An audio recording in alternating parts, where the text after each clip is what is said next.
ভেবেছিলাম আজকে বাড়িতে যাব, তো একটা সমস্যার কারণে আর যাওয়া হয়নি। তো আজকে তো শিব চতুর্দশীর উপবাস, আমি একাই রয়েছি বাসায়, ঈশানের পাপা থাকেনি। তো সকালবেলা কিন্তু ঈশানের পাপা আর ঈশানের জন্য আমি রান্না করতেছি। তো ওদের জন্য রান্না করে তারপর কিন্তু আজকে সব কিছু গুছিয়ে তারপরে স্নান করব আর কি। হ্যালো সবাইকে, সবাই কেমন আছেন? আশা করছি সবাই অনেক ভালো আছেন। আপনাদের ভালোবাসা ও আশীর্বাদে আমি অনেক ভালো আছি। আসলে সৃষ্টিকর্তা হচ্ছে উত্তম পরিকল্পনাকারী, উনি যা ভালো মনে করেন তাই হয়, আমাদের ইচ্ছাতে তো আর সবটা হবে না। তো আজকে ইচ্ছা ছিল বাড়িতে যাব, তারপর কিন্তু শিবের মাথায় জল ঢালবো, তার হলো না। তো বাসায় রয়েছি, আমি উপবাস করেছি ঠিকই, কিন্তু শিবের মাথায় জল ঢালা হয়নি।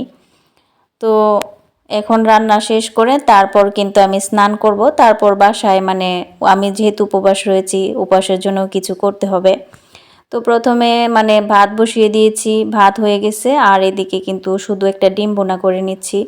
তেমন কিছুই রান্না করব না, যেহেতু ঈশানের পাপা আর ঈশান দুইজনেই মাত্র খাবে, আর একবারের বেশি হয়তো তারাও খেতে চাইবে না। তো এদিকে সব কিছু সেরে তারপর কিন্তু একদম স্নান করে চলে আসছি। আর এখানে একদম গাছ পাকা বেলগুলো নিয়ে আসছে।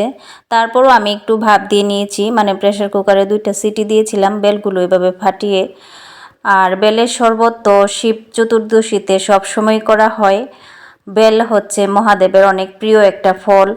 তো এবছর প্রতি বছরই শিব চতুর্দশীতে শিবের উপবাস করা হয় আর শিবের মাথায় জল ঢালা হয়, এবছর আর হয়নি।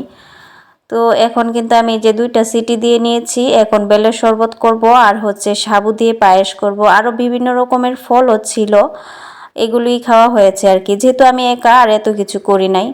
আর এদিকে কিন্তু বেলটা আমি সুন্দর করে ভাপ দিয়ে তারপর কিন্তু আমি এই যে একটু জল দিয়ে এখন হাত দিয়ে ভালো করে চটকিয়ে নিব। আর বেলের শরবত তো অনেক ভালো লাগে, খুবই উপকারী। বেলের শরবত কিন্তু অনেক ভালো লাগে, ঈশানের পাপা ঈশান তারাও অনেক পছন্দ করে। তো আমি কিন্তু হাত দিয়ে চটকিয়ে এখন ছাঁকনি দিয়ে ছেঁকে তারপর কিন্তু এখানে মিষ্টি পরিমাণ মতো একটু চিনি দিয়ে দিয়েছি।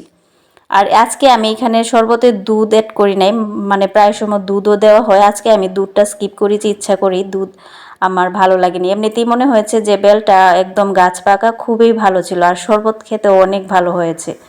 তো বেলের শরবতটা করার পর আর আমি এদিকে সাবু ভিজিয়ে রেখেছিলাম, ওইটা দিয়ে পায়েসও করে নিব। সাবুর পায়েস মানে উপাস থেকে আসলে মিষ্টি জাতীয় কোনো কিছু খেতে ভালো লাগে না, তারপরে একটু করে নিয়েছি। দেখা গেছে যে সাবুর পায়েসই আজকে খাওয়া হবে। আর অন্যদিকে বড়ই, তারপর আপেল, আঙ্গুর, অন্যরকম ফলও ছিল, তো এইগুলি আজকে খাওয়া হবে। যে সাবুটা অল্প পরিমাণে ভিজিয়েছিলাম, আর পায়েসের আগে কিন্তু সাবুটা ভিজিয়ে রাখলেই ভালো হয়, তেমন আর সময় লাগে না। তো আজকে এই পর্যন্তই, সবাই ভালো থাকবেন।